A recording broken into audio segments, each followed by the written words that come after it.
Hello everyone， 今天分享一款简单又美味的香蕉酸奶冰淇淋，只需2种材料的甜品。欢迎回到 Be My Best 频道，做得简单，吃得开心。先准备1根熟透的香蕉，去皮后切成2段，再把每段从中间切开。把香蕉放在烘烤纸上，方便冷冻后脱模。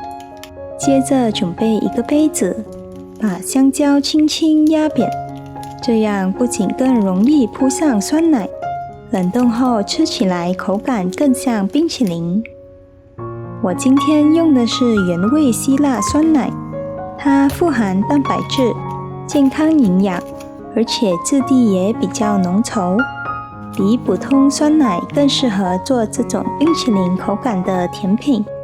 把酸奶均匀地铺在香蕉表面，每一口都能吃到浓浓的奶香。然后放上自己喜欢的配料，我今天准备了2种口味，2份放上香甜多汁的芒果，另外2份撒上自己喜欢的坚果。不仅增加香气，还让口感更加丰富，咬起来特别有层次感。全部做好后，放进冰箱冷冻大约2个小时，就完成了。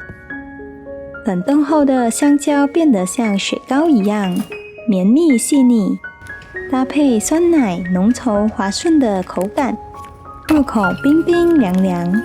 芒果版本清新香甜，果香十足，坚果版本越嚼越香，酥脆和绵密的口感结合在一起，真的特别好吃。